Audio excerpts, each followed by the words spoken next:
Roy Antonio Jones III, murdered August 1st, 2010.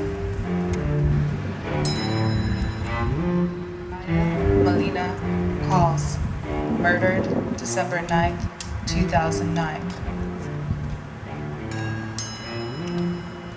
Tansgender Day of Remembrance is a day set aside to honor those people that have been murdered in the past year simply because they're gender diverse.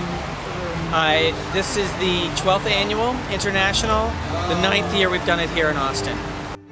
On November 28, 1998, Rita was a 34-year-old male-to-female transsexual, was discovered in her Austin, Massachusetts home, suffering from multiple stab wounds.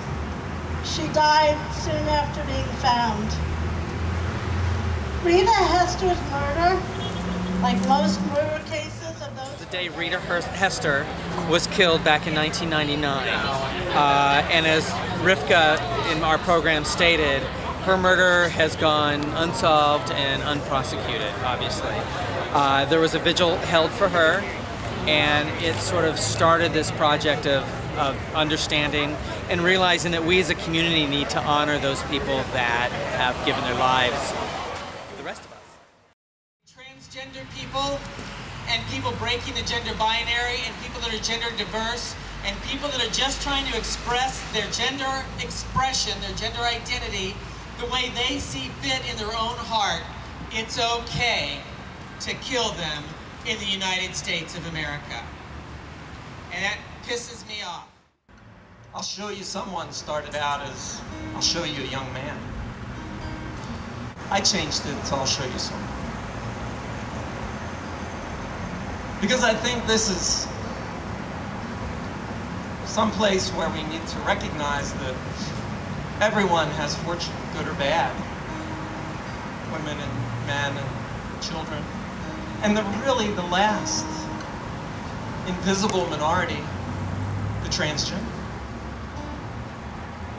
The most important thing that transgendered people offer us is that they challenge us to think beyond. We are more than what our bodies are. We are more than what our bodies look like. I think this is why they can be so threatening to others. They turn the ordered world as we think it should be on its head. Many of us enjoy that. Others, unfortunately, are threatened. It's an event that's really important for us to come together and sort of channel our anger into positive directions. It's also a chance for us to be with one another and support one another. You know, the nature of our community is one that is very visible yet invisible at the same time.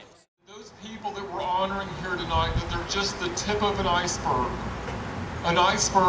of those people who were most visibly murdered. But also within that iceberg, which only the tip shows, we have many, many more. People like Tesia Samara, who was a young trans girl in Rockdale, Texas, who was walking home from school one day and who was pushed to the ground by her classmates and was urinated upon, and who went home and hung herself.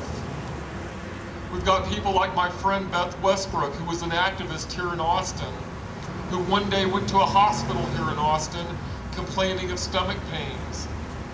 And when the doctor realized that she was transgender, told her that there was nothing he could do and sent her home, and how she died from a ruptured appendix. So, even though we have made huge progress, we still have so far to go.